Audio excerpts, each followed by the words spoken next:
Welcome to another episode of Talking Fast, a Gilmore Girls podcast. I'm Suzanne. And I'm Alexis. And we're two longtime fans of the show, excited to rewatch and recap it along the way. This week we're covering Season 2, Episode 11, Secrets and Loans. Lorelai can't afford to repair her home's extensive termite damage, but becomes angry when Rory involves Emily, who again offers Lorelai a loan.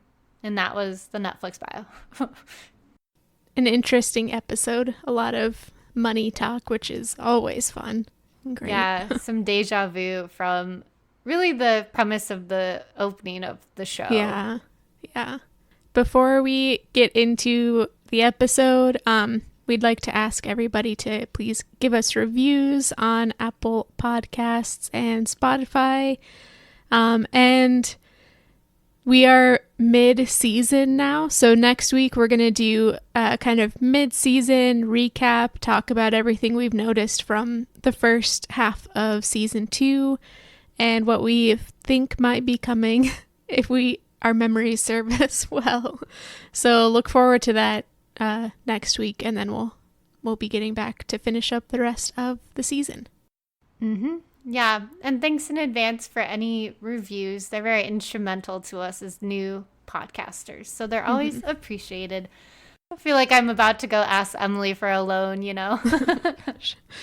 Yeah, I don't know if we'd want a review from her. I feel like it would be cutting. Yeah. I doubt she ever gives anything more than a 4-star. Anyways. All right. Let's begin with our Talking Fast segment. Okay. See how this goes. It's been a little while since I watched this episode, so It's like a pop quiz. Yeah. All right. Are you ready? I think so, yes. Okay. 3, 2, 1, go. So the main premise of this episode is that there are termites in Lorelai and Rory's house, and it's going to cost a lot of money to get the house repaired and the termites tented, I guess, exterminated. And also Rory has taken her PSATs, and Paris is a little bit pressed about her scores. But Lorelai is trying to get loans and can't get loans anywhere. Rory brings it up to Emily, and Emily offers help. Lorelai is angry about it. Sorry, I felt no, bad. It's okay. If I sounded gleeful when I yelled stop, it wasn't real. I think I did okay without any details. There are definitely some details. Okay, are you ready to pick up the Yes. slack? Ready, go. There are termites, says Kirk. It's going to be at least $15,000 to get the house fixed. So this starts up a debate about where to get a loan, and Lorelai calls all these different banks. Even Luke offers to give her a loan, but she says no to him, and the banks say no to her. She doesn't want Emily's help, even though Rory asked. She kind of got involved when she wasn't supposed to. So they fight. Rory fights with Lane as well about this cheerleader thing. Eventually, Emily co-signs the loan with Lorelai and gets DAR meetings at the end. Okay. Nice. That was pretty good. That was hard. Yeah. See, I've noticed before you say, like, you can pick up the slack, but I just want you to know we're definitely both on the same page here. On the struggle bus, I mean. It's part of our charm. Mm-hmm. Hopefully so. You know, we ask for listener gazebo moments, but we've never challenged the listeners to recap something in 30 seconds. So maybe we should let other people try. If you're either thinking we're doing well or doing horribly, maybe you should try it out. Whoever you are at home. Send us your 30-second recap of episode 11 to talkingfast@podcast@gmail.com. It has to be a first take. I don't want your secret 30th take and it's perfect. And you can't script it. Mm-mm. You have to, maybe you can have bullet points, but you have to otherwise do it by memory. All right. Well, let's slow down. Yeah. I have my Rory's bookshelf moment in the beginning of this, in the cold open. So I do too. I'm guessing it's for the same thing. Yeah. So the opening here at the beginning is mostly we're at Luke's. but Rory has gotten her PSAT scores, and they're very good. Honestly, I don't really remember how the scoring of the SATs goes, so I'm just going to take their word for it that this is very good. Yeah. And it's even like, it's the before the SAT. Yeah. So I'm not even sure. And I took the ACT. Like, all of these dang letters for standardized testing, whatever. We've ranted about that before. But yeah, PSATs are big in this episode. I remember I took the SAT and the ACT because I was applying to places. Some wanted one and some wanted the other, but I did really badly on the SAT, but not badly enough to not get into school, so it just wasn't great. My high school provided the ACT for like free. We just took it one school day. But then I applied to colleges that required the like writing portion of the ACT, which I guess is like a supplemental thing, and my school didn't provide that. So I had to take it a second time. And I was so bitter because I was determined to not be like the person that retakes it many times for a perfect score. So I didn't study at all the second time. And yet I got 1 point better. Wow. I was like, come on. I guess maybe I was more relaxed or something. Because it was like, I just need to check the box that I have the writing portion done, you know. It was just a classic hoop you had to jump through to pay to get to college, you know. So annoying. It's ridiculous. Anywho. Rory's a bit strangely worried she got a higher score in math than she did in verbal, which Lorelai points out is a ridiculous thing to be worried about. But wouldn't you also be weirded out when you took the GRE to get into grad school if you had scored better on the math? Like, I kind of got where she was coming from. Yeah, my math score on the GRE was terrible. Pretty terrible. Shakes. Lorelai wants to go to see the Rocky Horror Picture Show, which I thought was kind of a weird thing to be showing. I guess this is, in December or something. Usually that show's at Halloween, but that was my Rory's bookshelf because that movie has a special place in my heart. When I was in high school, I was in the drama club. And I was like part of the backstage crew, but at the last show, closing night of every show, after all the actors had bowed and everything, the text would come out and we would dance the time warp on stage. And it's like one of my favorite memories of just doing weird things in public. So that's so that movie, fun. yeah. That was in high school? Remember that. Yeah. Huh. Is that age appropriate for high school? Probably not, but nobody was checking. It was tradition.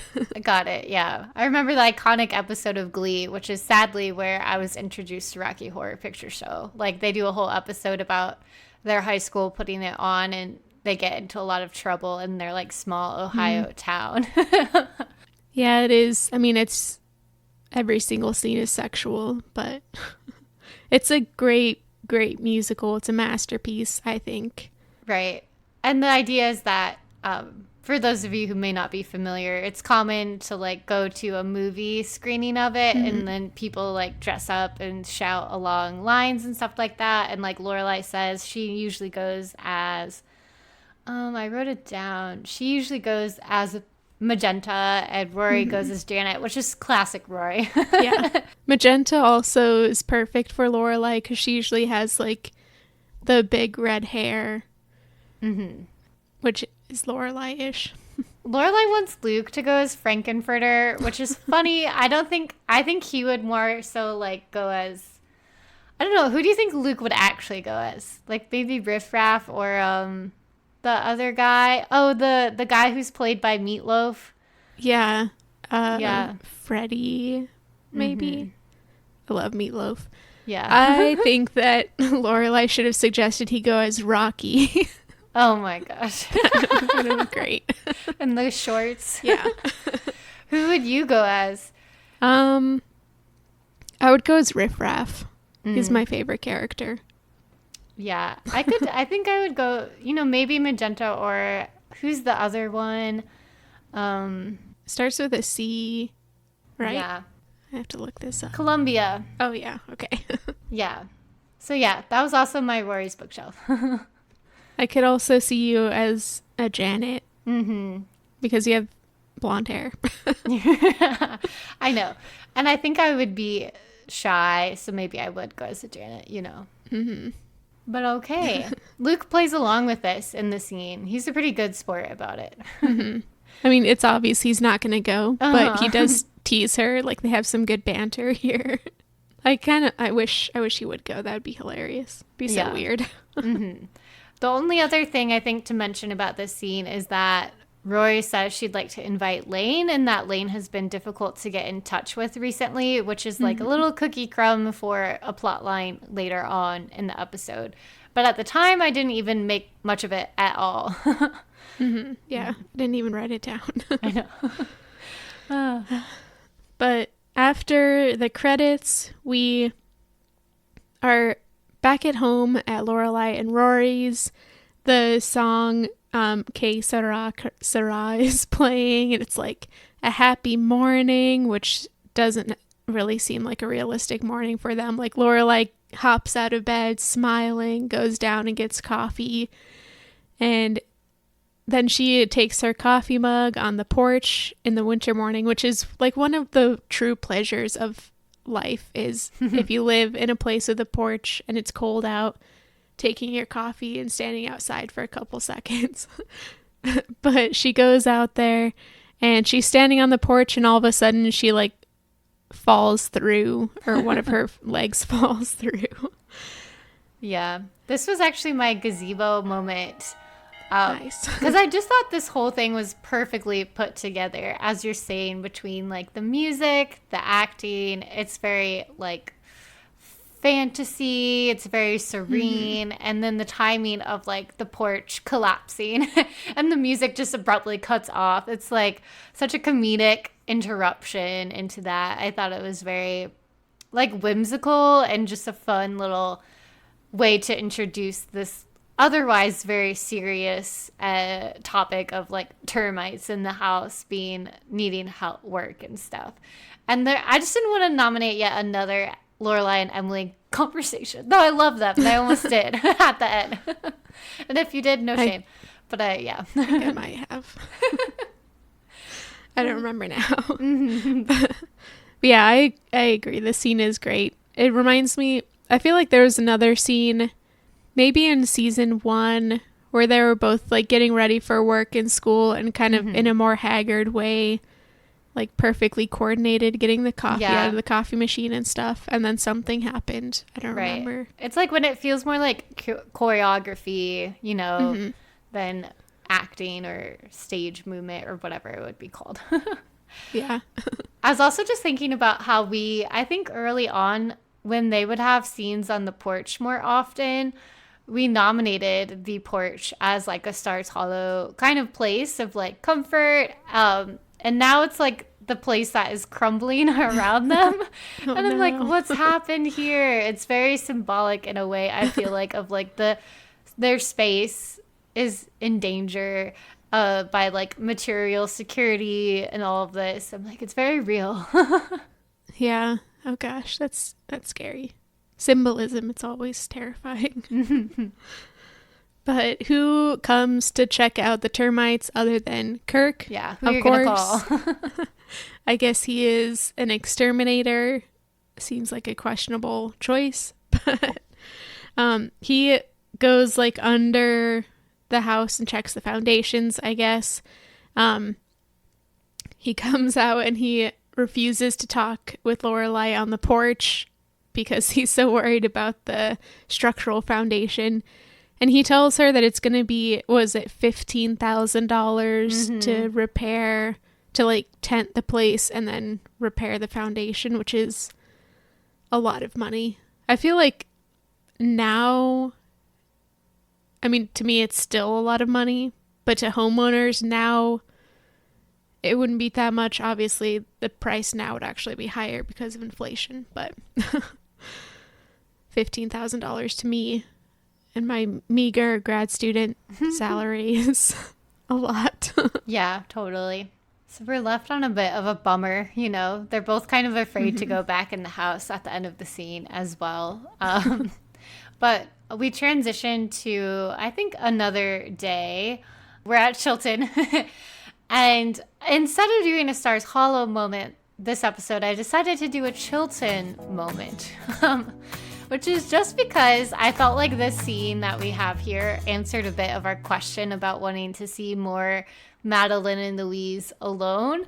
I think you had mentioned wanting to see the both of them with Rory, which we don't quite get here, but we see the two of them alone at the start of the scene, and it just had this like comfortability to it, like a routine of friendship and like girliness, but without the usual like judgment of girliness I feel like that you sometimes get in a Palladino show. Like they're just being them and having these like funny lines that I don't think like they are the butt of the joke, you know, for caring about these things. I just liked their back and forth. Like, let's see, I think it was Louise is saying she's like depressed because someone named Jeremy hasn't called her back, and she's like, I thought we really bonded in the supply closet, and which is hilarious. But then Madeline responds, good riddance to bad luggage, and boys, Nancy Drew mystery. It's like these lines are just so golden. I don't know what they're doing. They've got like a bag of chips or crackers, and they're like sharing them with each other and counting out specific amounts. I don't know, but either way, they're kind of just very serene, and then interrupted by Paris's very like chaotic and intense energy about the PSAT scores again. PSAT, I don't know if PSAT is a thing, but I just really liked the overall like effect, you know, atmosphere of their friendship here. And we're not with Chilton forever, and Chilton has a lot of shortcomings, a lot of them, but it also definitely does have a certain aesthetic and mood to it that can be enjoyable at times. So nice. I almost nominated that as my Friday night dinner. Ooh, is it because they were counting the food? Yeah. Yeah. They were like each counting out 12 Fritos, and I was like, this just comes back to our like normalizing restrictive dieting for girls. But that's I true. I agreed. Like the rest of the conversation was so good, and I was just like, we've talked about this before. We don't need too much of a downer at the moment. Yeah. And the fact that they're like not eating anything else is strange too. Like just food in the show, we could have a whole podcast about that separately. Yeah, exactly. But Paris comes up, and she is chaos embodied.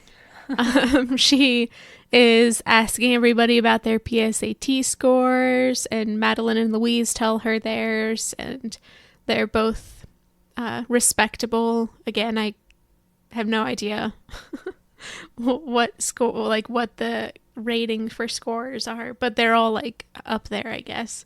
Though like Louise does say, like, Paris is like, what did you get? And she says highlights. So she doesn't want to disclose hers, but hey. Yeah, I love her wittiness is perfect. I think I'd given her a Jess Sass attack in the past because she's just like so witty, and it's so overlooked. But Paris here is also fishing for somebody to ask her what she got, and she's like trying really hard, like saying that, oh boy, was she happy, and blah blah blah. And Madeline and Louise, I feel like they know what Paris is doing, or just like letting her be tortured, but either way, they don't ask her straight up. And then Rory, who's sitting down the table from them, pipes up and is like, well, what did you get, Paris? Yeah. Like, you didn't even see that she was there. Like, the camera pans to her, and she's sitting all the way at the very end of the table. Like, she's not even with them. It was pretty funny, I thought. Yeah. And it's just, like, Paris has a very loud voice, so I can just imagine most of the cafeteria being able to overhear this anyways. But Paris tells her score, which is, I think it was just like 2 points or something lower than Rory's on both of the categories. I didn't write down hers, but And then she attempts to get Rory to tell her score. And Rory just says that she's very happy. I think this was a smart move from Rory to not tell her. Yeah. Because Paris would have taken that very badly and been more antagonistic than she already is. Yeah.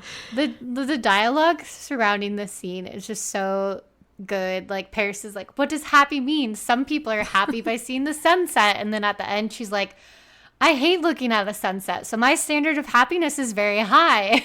She's just like so worked up and intrigued by the mystery of Rory's scores. But I agree. I thought this was smart on Rory not saying anything. And I thought this was another, like, Rory's a good person detail here that I don't want to forget later on. Like, I feel like she's doing kind of a kindness to Paris to not bring this up because, again, like scholarly success is like Paris's main source of self-confidence.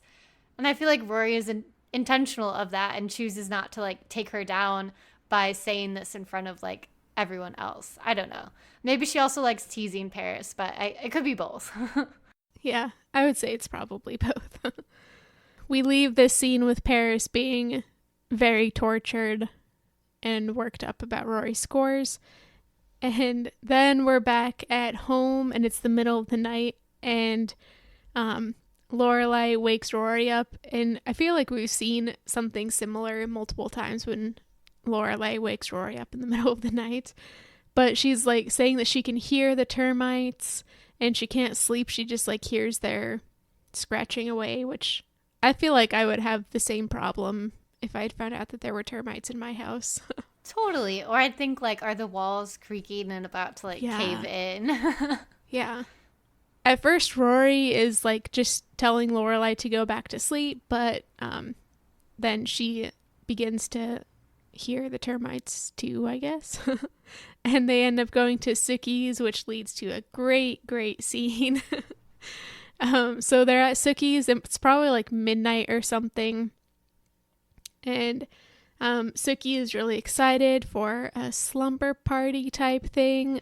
And did you notice she mentions that they could make avocado mango face masks? So did I not call that last time we said what would Lorelai do? This was Sookie saying that, but like it's like called it. Nice. I didn't notice that. I wish that they had a real slumber party. That'd be fun to watch. Right. Lorelai also mentions here about like how she hasn't been able to get a loan. She mentions briefly that she played Tevye in Fiddler on the Roof at one point, which I thought was an interesting tidbit. They seem to do that play often in Stars Hollow. An interesting choice to have Lorelai play Tevye. But while Sookie is making milkshakes for them, we hear a rustle in the pantry, and this becomes my gazebo moment. Jackson is in there hiding, and they talk to him through the door, trying to get him to come out because obviously he can't stay in there all night.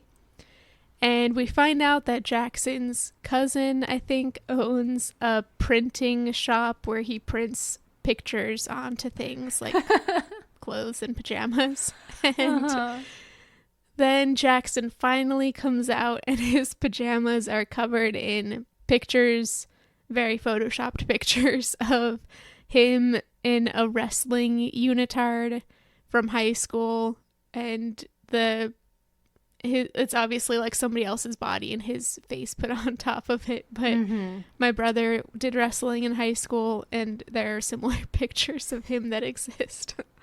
And it was just like the weirdest set of pajamas ever, and they make fun of him mercilessly, and of course. Just imagine who had to make that, like, on set. Like, and now we need to make Jackson some pajamas that have, like, these pictures on them. I love it. It was all just for the joke, you know? I would buy those if they exist. Yeah. And overall, it's establishing, like, the continued, like, closeness of Sookie and Jackson that, you know, he's been staying over at her place. Yeah, and they are intimate enough to see each other's most embarrassing pajamas. Yeah, exactly. Which I suppose says something. Yeah. We move forward to the next day, which is a Friday. And really, it begins with Rory, I believe, after school looking for Lane. Again, it comes up that, she hasn't really been in touch with Lane. She goes looking for her at Mrs. Kim's Antiques. But this is kind of funny. Mrs. Kim is very worried that Rory is like a termite carrier, which I don't think is how it works, which Rory Yeah. says. But like Mrs. Kim shoos her out with a broom and is like, look in there. Look at all this furniture, wood, which is a good point, to be fair. Yeah. So she starts to like sweep all around Rory. She gets the hose out and sprays her porch down. It's the middle of winter. That could be ice in a second. And then she like turns around and looks at Rory. She's like, did something move by your foot? And she sprays Rory's foot too, which again, very cold, but got to do what you got to do to protect your business. Yeah. This scene was my Stars Hollow moment. Oh, okay. Because it seems like something that would only happen in Stars Hollow. And it's just like an example of the just weirdness of the inhabitants. Yeah, totally. And it was just funny. I loved Yeah, it. I really did like it too. But ultimately we learn Lane is not home. Mrs. Kim says she's still at school, which Rory thinks is weird that she would like still be studying there at this time. A little bit of foreshadowing for what's to come. Mm-hmm. After this scene, we get a great example of a three-way call. Rory picks up the phone and I think it's Madeline who is on the other line and is asking her, she's doing this story for the Franklin. She wants to get kind of an overview of people's PSAT scores for the story. And so she wants to know what Rory's scores were. Rory very astutely asks her to put Paris on the line. And Paris is sitting right next to Madeline, like coaching her on how to find out. So we see that Paris cannot let this lie. And she's still super worried about Rory's scores, which I feel like goes back to the fact that like Rory and Paris are the ones that challenge each other throughout their entire academic careers. And this is a great example of that. Although Paris is still a bit unhinged, I guess. Yeah, like earlier when Louise like kind of implies her scores weren't good, Paris almost like parents or mentors her in a way. She's like, you just don't exert yourself. And Louise kind of brushes her off about that. Whereas like it's the opposite with Rory. They actually do kind of motivate each other, even if it's not always healthy in terms of like the like extreme competition they go for. Yeah. I don't know. I wonder what Paris would do if she found out Rory's scores. I just imagine it going badly. Yeah, I think she'd be upset and maybe would lash out in not the best way. Yeah, some other Franklin related way. Because we've definitely seen her take revenge on Rory for just existing. Like when she had told the entire school about Lorelai and Max Medina. When she made Rory do the pavement paper article. So yeah, and recently we had like the Puffs where they kind of mended some fence maybe, and also the Racebridge dinner where Rory invited her. So they're kind of again on a like kind of upward trajectory toward friendship. And if I think this came out, it would be, a plummet again to the depths of enemyhood. Yeah. Maybe that's why Rory hasn't said anything also. Yeah, maybe she wants to be friends. I don't know. We'll see. Yeah, but when Rory hangs up, Lorelai is like, Paris again? Which implies that Paris did call once before. And so it's even more obvious that she would have been behind this like ruse. But this kind of leads to Lorelai and Rory chatting before they're leaving for Friday night dinner. And basically they discuss how like more banks have turned down Lorelai. And Rory says that there's an obvious answer, which is going to the grandparents. And Lorelai immediately like rejects this option. She's not into this at all. And she sets like a fairly clear boundary here, like don't bring this up when we go. This is not an option I'm interested in. and it kind of will unfold from there. I did want to point out one of the ways that Lorelai deflects Rory's suggestion, though, which is just a super weird thing to say. Lorelai says that she would really miss Rory if she sold Rory into white slavery. And I just have to say, maybe don't make jokes about slavery. It's just never in good taste. And you can put white in front of it, and that doesn't make it any better. No. Yeah. Oh my God. Yeah, because she's making a joke about, like, Rory's like, there's an obvious answer. And Lorelai is like, yeah, the obvious answer is, and then jokes about, like, white slavery as if, yeah, the, like, classic deflection into, like, a poor taste stroke is just so Lorelai. They're not always in poor taste, don't get me wrong. But, like, I just rolled my eyes at this one. This one was one that, like, shocked me in a way that I don't think any have since Kirk made his super homophobic comments, like, in early season 1. That's such, that is such a white person thing, too, to be, like, afraid not of just slavery, but white slavery. Like, that young little Rory could somehow, like, I don't know, it's like, it scares her because it's the whiteness of it. It's hard to explain. It was definitely not her shining moment here. Yeah, not a great choice. But anyways, we go to Friday night dinner, and Richard again is gone. I'm kind of sad about that. Yeah, me too. But Emily is they're all sitting around having cocktail hour, and Emily's asking, what's up, and Lorelai's talking about how stressed and tense she is. Emily asks her what she has to be tense about, which I thought was a bit pointed and funny. It was such an interrogation because she sees Lorelai take some painkillers for a headache, and she's like, well, why do you have a headache? Are you sick? Is it work? Like, what is it? It was so intense. I can never tell with Emily whether she's, like, actually worried about Lorelai in instances like that, or if she just wants to keep poking for the fun of it. But either way, Rory's the one who blurts out that they have termites and it's going to be expensive, and they don't have the money to fix it. And right away, Lorelai is pissed. But Emily, like, doesn't say anything. She just walks over to get her checkbook, which I thought was great. I don't know. I'm of many minds with this situation. Yeah. But I'm also, like, coming from my financial perspective, I have come to the point in my life where I have had to swallow all pride, and if somebody offers me money, I take it. And, like, I know it's way more fraught with Lorelai and her parents, but I don't know. Sometimes it's fine to just accept help. Yeah. I'm of so many minds about it as well. Like, I'm very cognizant of the fact that, like, oftentimes things come with strings attached, even if they're not stated. So, like, if Emily does this, it seems like out of the kindness of her heart. Does that not mean down the line this could be lorded over Lorelai? And Lorelai certainly would be the one to know that through her experience with her family. Yeah, definitely.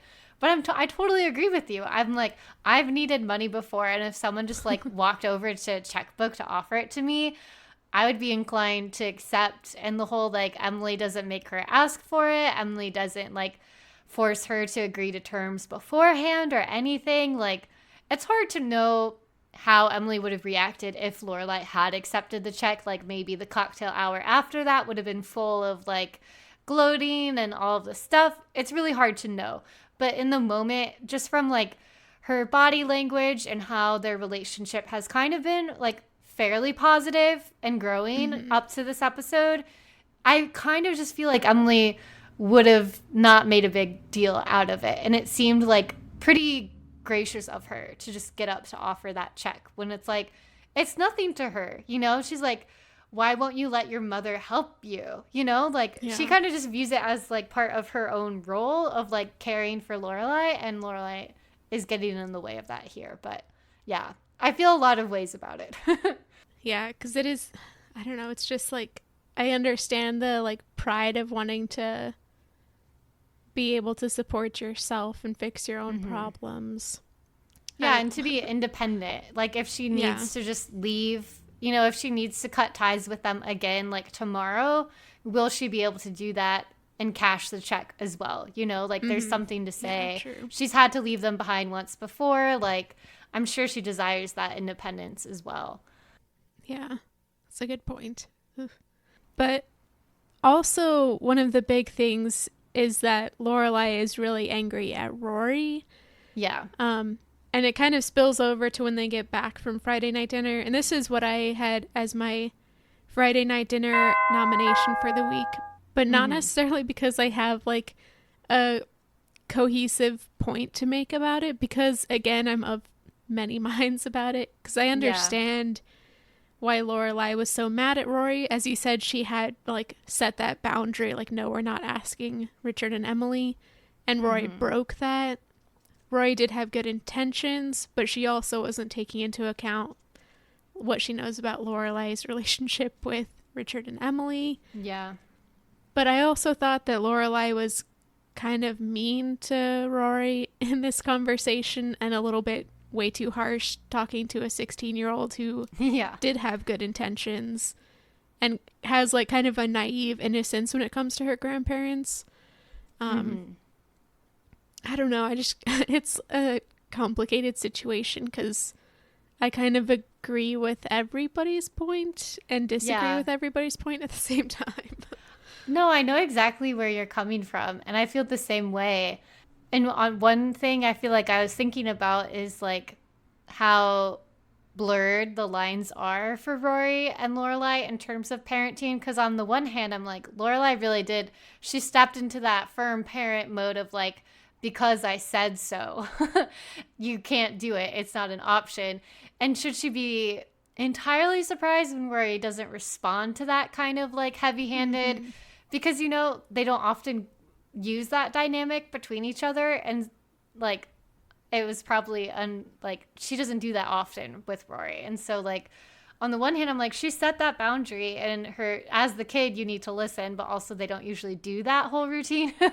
So maybe Rory didn't think it would be such a big deal that she crossed that line, but then it clearly was. Yeah. Yeah, it's just, I think it's a great point about how you can't like just switch the dynamic you have with somebody to suit the different circumstance.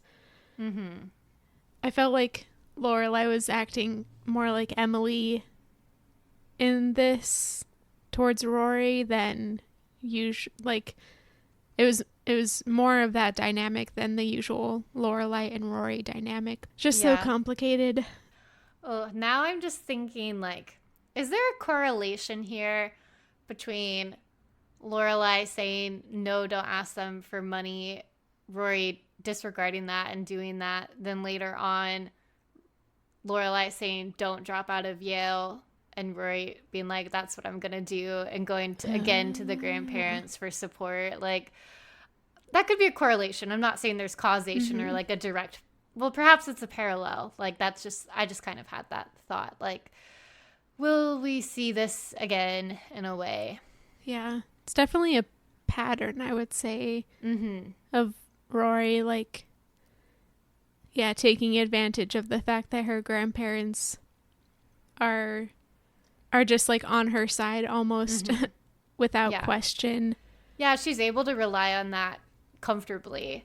And I don't know if that's even necessarily a bad thing. It's just a different approach than Lorelai. Like, Rory is willing to kind of let go of some of that independence to embrace like that lifestyle and support until it becomes uncomfortable for her. Like, I think she quickly realizes it's not easy to just live with them when they like move her into the bedroom out of the apartment and all of that stuff. So like, yeah, there'll be a lot to discuss later on, and I hope we can remember what we've said now. Yeah. And I feel like it's kind of a normal dynamic to have with grandparents. Like, grandparents are never really the ones to, I mean, unless they are like more of a guardian figure in your life, they aren't really the ones to discipline you. They're usually more like the ones to spoil you or like enable you as a child in doing Right. things you shouldn't, or your parents think you shouldn't. So Right. Like Luke can't be the fun uncle to Jess, yeah. because he's definitely the caregiver role Yeah, at this point in the exactly. season.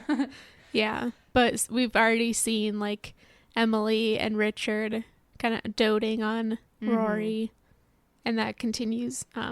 But yeah. Yeah. All right. Well, there'll be more to unpack with this, conflict because it continues on throughout the episode. We interrupt this podcast with a message from our sponsor. Bugs are everywhere. They are in your house, they are in your bed, they are in your shower, and your stove. Bugs are everywhere. And there's only one way to escape them. Stars Hollow Exterminator Company can banish those bugs. We will tent those termites and spook those spiders. Cockroaches cower before us and beetles balk. So, next time you feel a soft prickle on your arm or get that scurrying feeling of an unseen bug over your toe, call Stars Hollow Exterminator Co. We will shimmy under those floorboards and assess the damage of the termite colony that has changed the once solid foundation of your house into a buzzing metropolis of eyeballs and antennae. Our intrepid entomology expert, Kirk, will give you an estimated cost for living a life without an imminent house collapse or soft buzzing haunting your dreams. For listeners of Talking Fast, Stars Hollow Exterminator Company has a deal for you. Book an inspection on our website and enter TALKING in the coupon code box, and we will include an album of close-up photographs of each bug that Kirk finds infesting your cherished abode. That's code TALKING when you book an inspection on our website for visual evidence of the Polyopian invaders that swarm your kitchen as you sleep.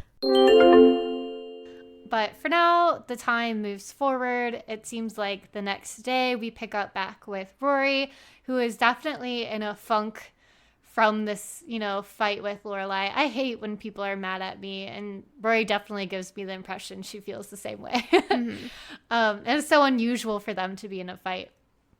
So she's kind of talking to Dean after he gets out of school. He throws a basketball at her and says, like, catch, and she does not, which is not a surprise, but it was kind of such a weird way to begin the scene. I know, it like reminds me of Jess's observation that he doesn't really seem like Rory's type of guy. Like, does this seem like something Rory would respond to? No.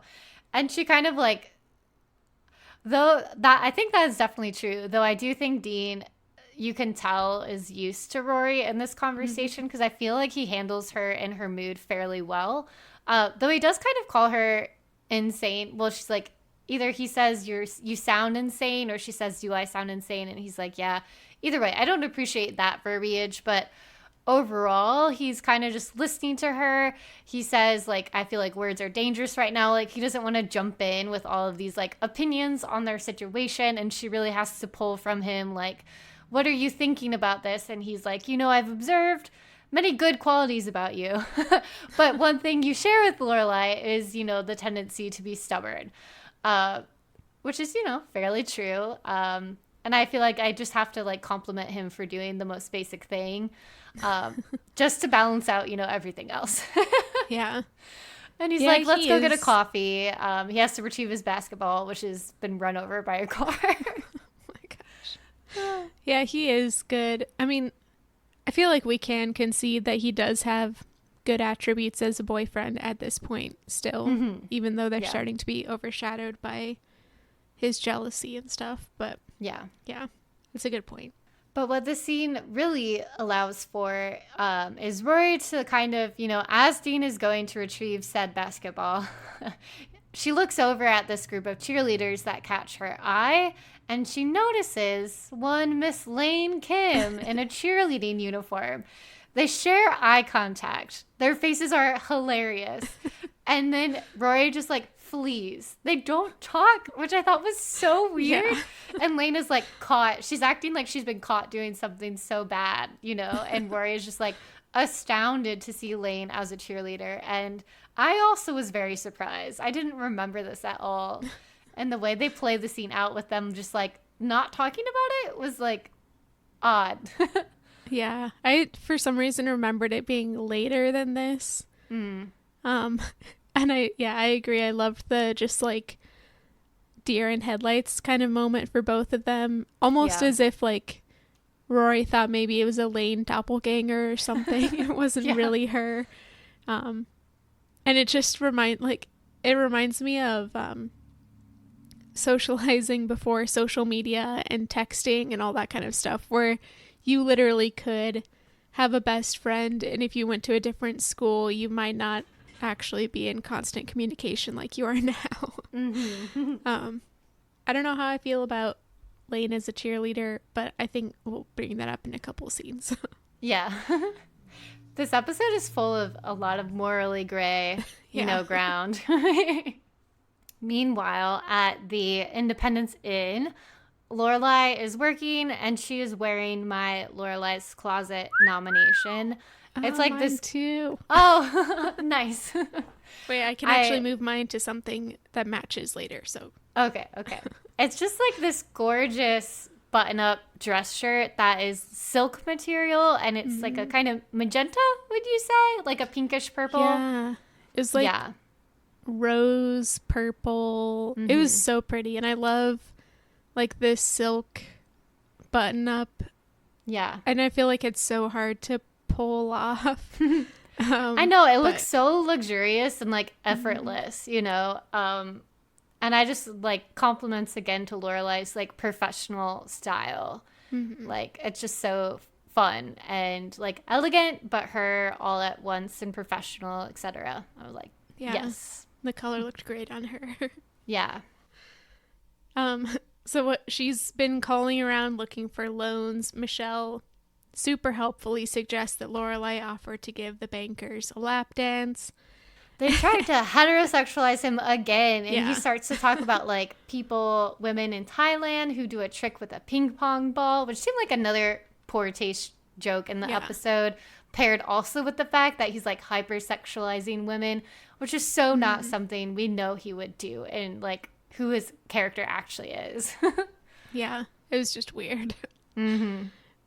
But Emily calls, and so I'll move my Lorelai's closet to what she's wearing because I thought it kind of paralleled what Lorelai was wearing in tone. She had like a long, kind of dusty blue cardigan, like knee length kind of. And it wasn't the same color as Lorelai's shirt, but it was like the same quality of color, I guess, like kind of a dustiness. But actually, maybe it was the blouse that was the dusty blue. Sorry, and some like gray slacks, and I just loved this outfit, and I thought it did kind of. It wasn't matching Lorelai, but you could kind of see coordinating or something. Yeah, like mood or tone. Yeah, you could almost see like in the stemma of fashion of the Gilmore women that they had shared lineage. Yeah. To use some manuscript words. But what Emily's calling to say is that she has talked to a president of a bank that she knows and like is part of her social circle. And she set up a meeting for Lorelai. God, these cats behind me. Oh my God. And she set up a meeting for Lorelai to meet with this banker and talk about a loan.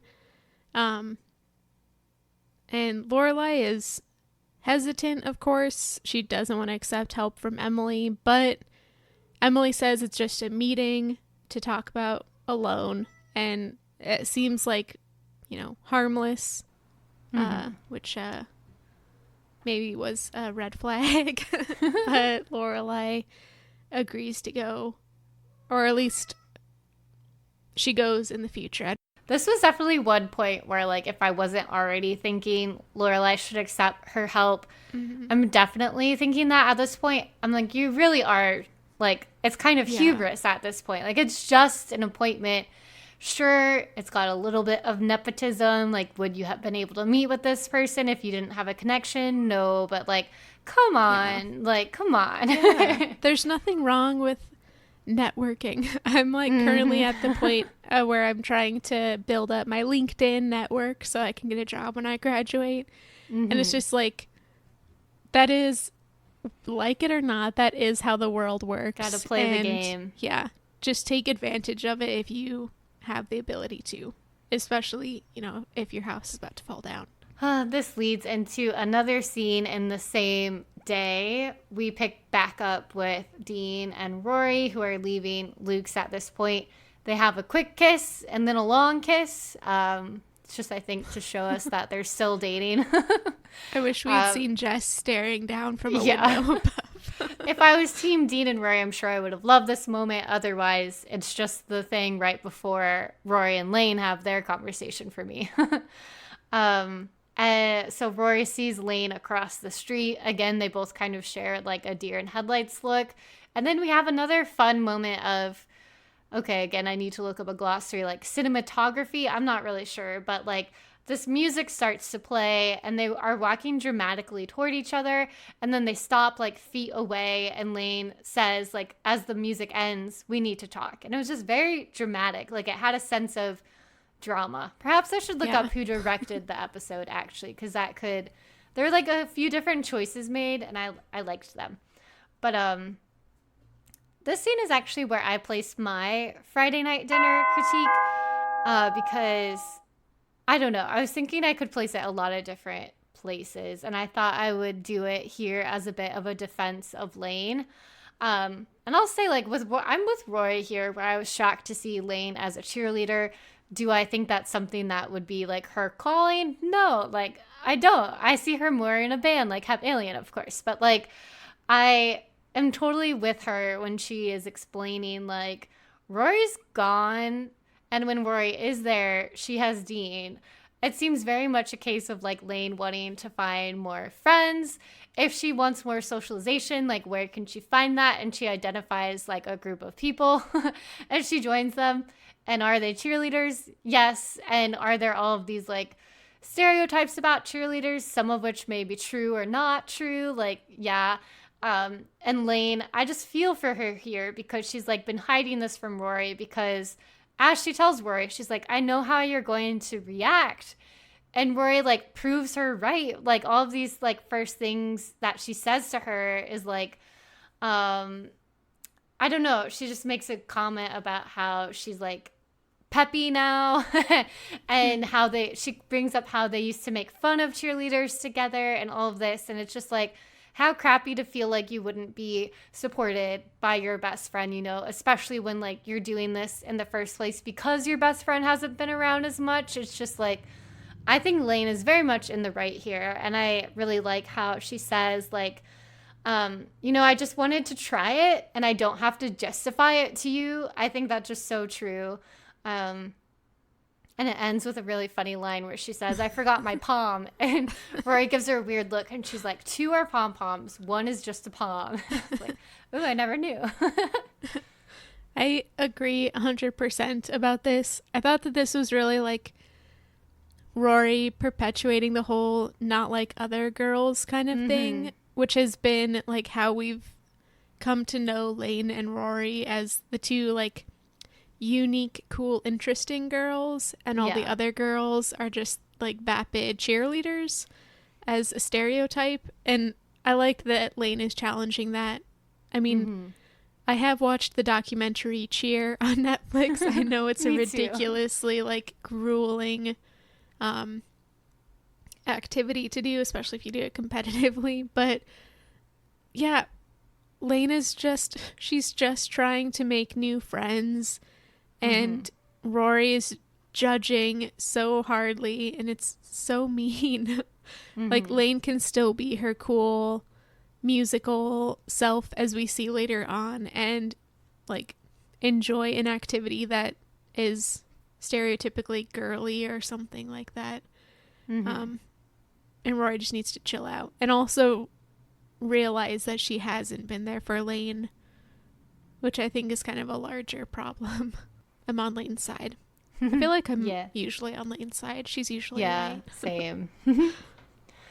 Well, we move to the final scene of this day where Lorelai has asked for a second opinion, and she's having Luke like look at her house, and he confirms for her that the termite situation is accurate, but he does offer that he knows a good contractor, and he's like, we could work together and you can pay them in like installments whenever you want. And Lorelai is immediately suspicious of this, and she's like, that sounds like a loan. And yeah, it's basically like Luke is offering to front the money to her, and he's acting like it's no big deal.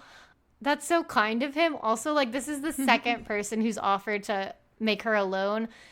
This is like from someone I do not think would attach strings, and I was surprised that he just had $15K lying around. So like I just was like processing a lot of information, including my frustration that she like immediately says no again. And I don't know, like part of me gets it. It would be awkward to accept money from a friend, but another part of me is like, if it's financially feasible for him and he's like one of the closest people in your life, if you don't trust Luke, like who do you trust? Is there anyone in your life you'd be willing to like accept help from? It was just kind of frustrating for me at this point. I know, she's just like focusing fully on her pride. There's this one episode of Northern Exposure, which is my favorite TV show. Sadly, it's not streaming anywhere, so sorry to the world, they can't get to enjoy it. But one of the first episodes is just about how like there are a couple people in the town who are like refusing to do certain things that would be for their benefit because of pride. And this is a great example of that. I don't know if I would suggest her accept Luke's money, because I feel like money between friends can really mess things up. But I also feel like she would pay him back. And like she would be good about that, so it might not cause any problems. But there's really no excuse for not accepting Emily's help, at the very least in getting a loan through Emily's network. Yeah. I also wanted to point out in this scene, though, that Lorelai's wearing glasses. I think you had brought it up in, like, whatever the last time was that she wore glasses. But they're an interesting style. They're so like, small. Yeah, they're, like, tiny ovals without rims. Or if they did have rims, they're super thin. Yeah. I don't know if they look cool on her, but I do know if it was anyone else, they'd look even more uncool. So.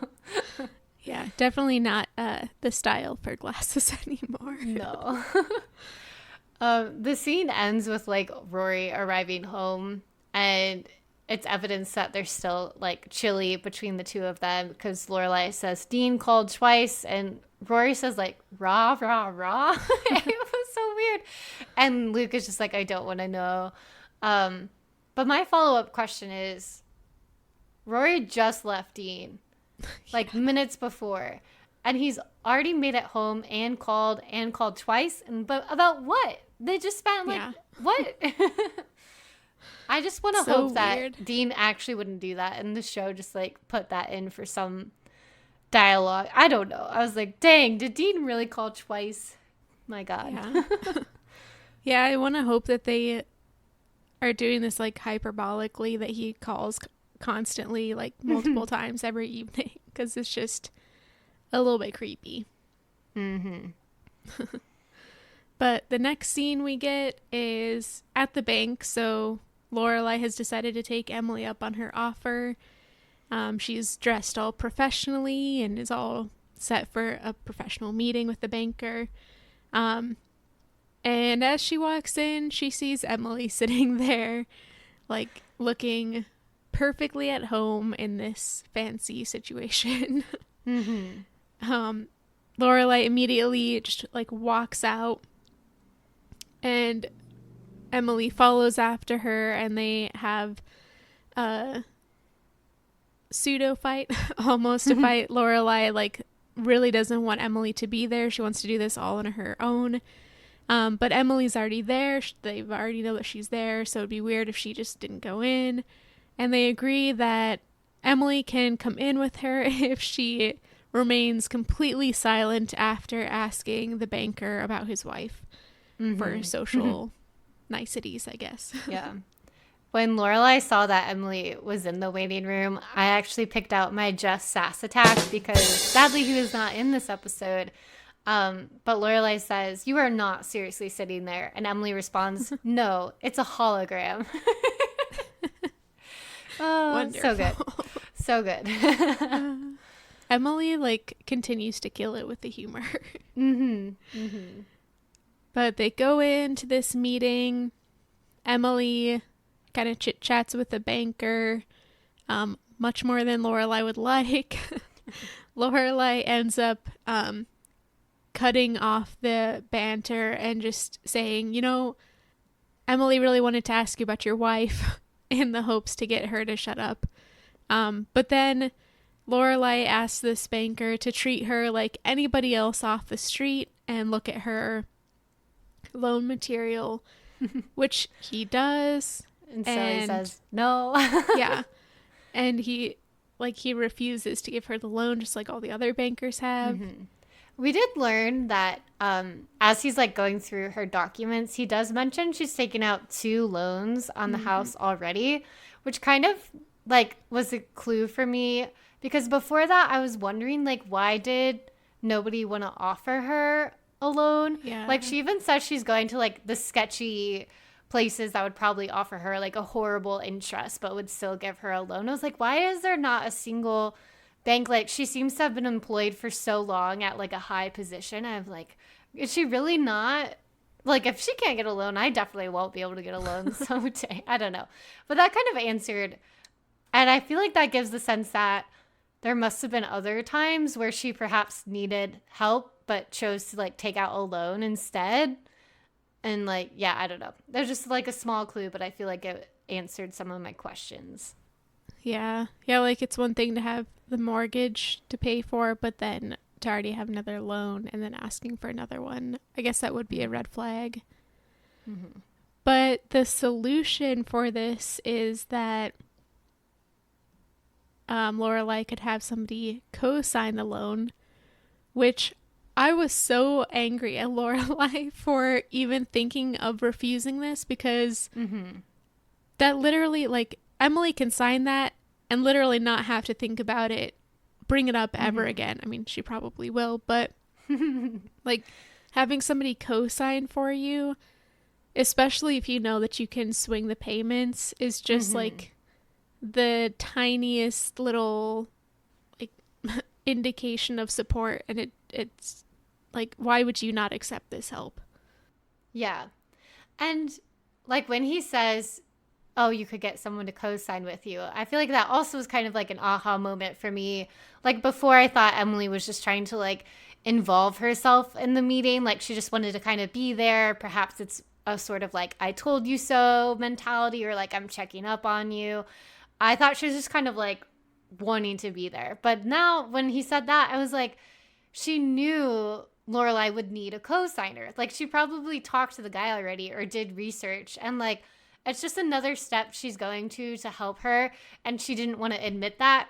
She didn't want to say in the waiting room, like, I'm here because you're going to need a co-signer. She doesn't say anything like that. She's like, oh, I just wanted to see if you made the meeting.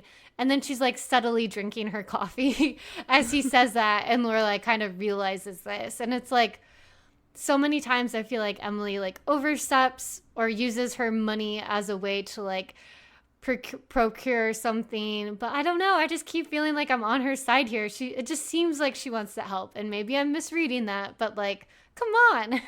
Yeah, that's what parents are for. When I got my first apartment when I was like 19, I had to have my dad co-sign my apartment lease for me, and it's just like that's what your parents do, you know?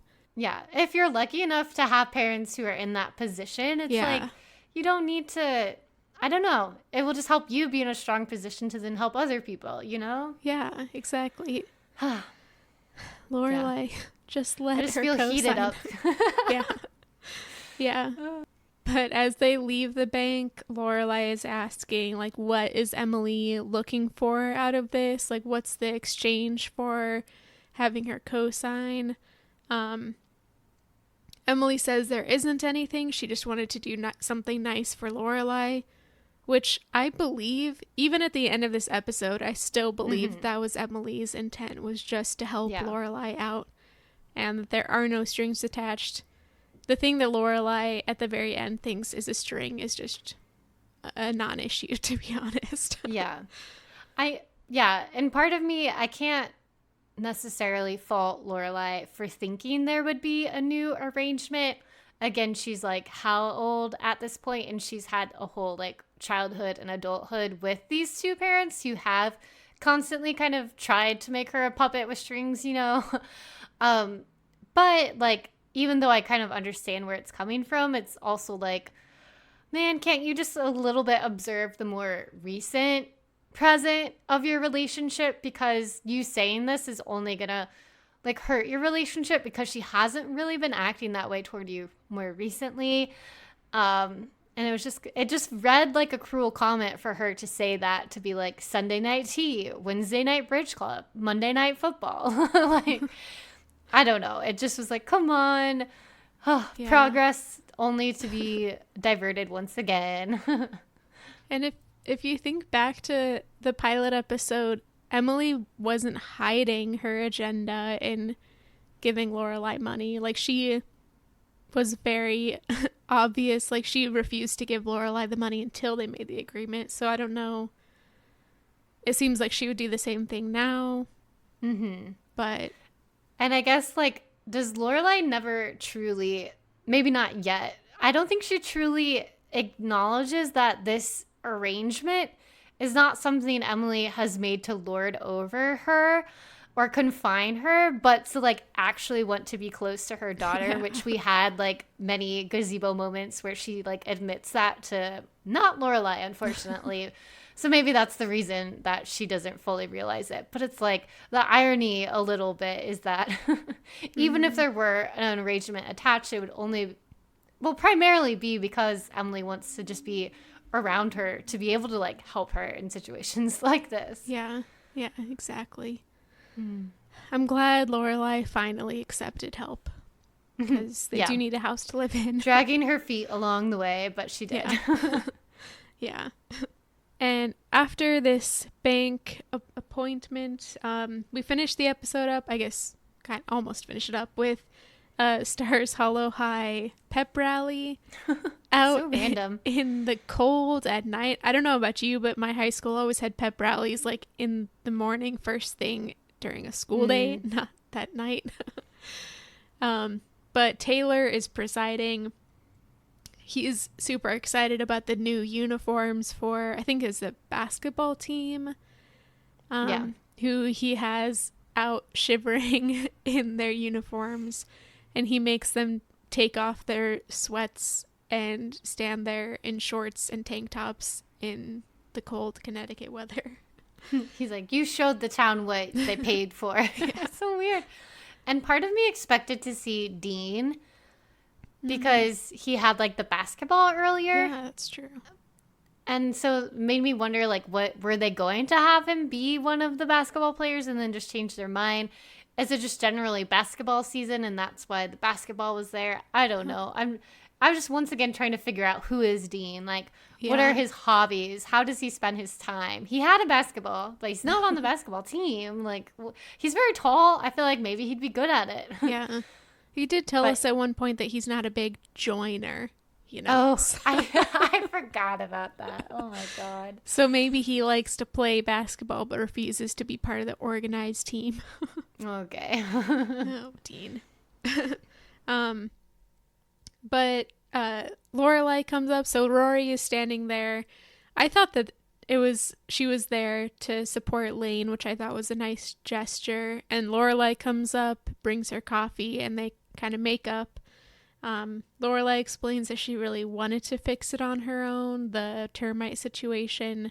I do think she makes like a good point here, where she's like, Rory, I need you to realize, like, I've supported you up until this point. You've never like needed anything. I take care of us. And like, so I want you to know that when I tell you I can handle something, you need to respect that, especially because I've always done that. And I felt like that was a good way of her like reinforcing that boundary earlier, to be like, maybe I wasn't clear about that, or maybe you're not used to me laying down the law, but like I really need you to take seriously that I can handle like taking care of you. And Rory kind of accepts that at that moment. So I thought that was a good little parenting moment there. Like, trust me, I've got you, and please respect that. Yeah, that's true. Yeah. Thankfully, their fight is over. Yeah. And it's time to mend the other fight between Lane and Rory as well. We see Lane comes out with the cheerleading squad and they do their routine. I didn't catch what song it was, but it was one Me either. that I guess Lane chose because Yeah. after the pep rally's over, Lane and Rory meet up. Rory asks Lane if she chose the music. So we find out that like Lane, even though she's trying this thing that doesn't really seem in line with her character, she's not giving up any of her character. Like she's bringing it into this new circumstance. And she's educating the other cheerleaders on her musical taste. But Rory apologizes. It was pretty simple. I feel like they made up pretty quickly at that point. Yeah, we've seen so many instances of them, like, admitting to their faults with each other, which is great. And it's not something I always experienced when I was in high school or almost ever experienced in high school. So it's cool to see that they can do that and remain friends, even in weird circumstances. And as the camera pans away, the town troubadour sings, "Be true to your school and let your colors fly." Yeah, thanks for that, troubadour. We finish this episode up with another Friday night dinner. Richard is still gone.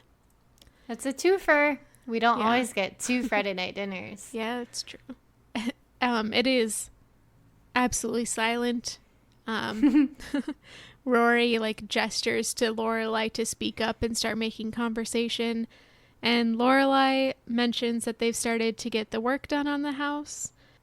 Emily stands up and leaves. I was kind of confused by this. Yeah, she says, like, I'm gonna go get more bread or something like that. But it's very clearly, like, a rejection of Lorelai's offering of, like, small talk. It's very much, let's take this to the kitchen, which is, you know, always the most dangerous place for their fights. Like, some words can be said in the kitchen. Yeah. But Lorelai, so once they're in the kitchen, Lorelai kind of apologizes for doubting Emily's motives, and thanks her for the loan and everything.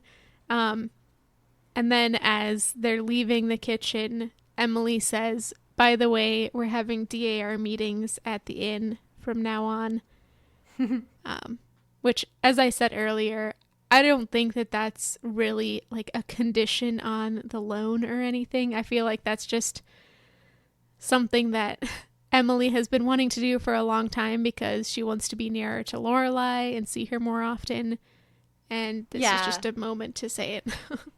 I think it was also just her way of teasing Lorelai in a way, like, oh, you thought I wanted something out of this? Well, fine. I will take something in your face. Now you have to put up with this. And Lorelai's like, she's good as she walks away, which is funny. Yeah, it leaves their relationship on still a neutral level. Like, we haven't had any long-standing fights so far this season between them, I think. They've all resolved pretty well. Well, this brings us to the end.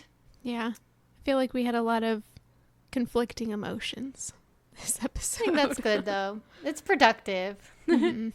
Yeah. It's realistic. It's nice to not have one way to feel, you know? It's what makes true. it an exciting television episode. That's true. I hope I don't know, this episode was another one of those that kind of felt like filler in the season. Not that it wasn't a good episode, but it didn't really seem to have a huge impact on the overarching plot that we're kind of building. Yeah. But yeah, the thing, especially with like the whole 22 episode long season, especially something we don't see as often anymore in the age of like streaming, where I almost wish some shows that pick like having 8 or 10 episodes, I almost wish they would make more, Yeah. you know? But it does make watching like older shows like this feel a bit different because we're almost like not as used to filler anymore. But I do think like one good thing about filler is that it really helps create the atmosphere of the show.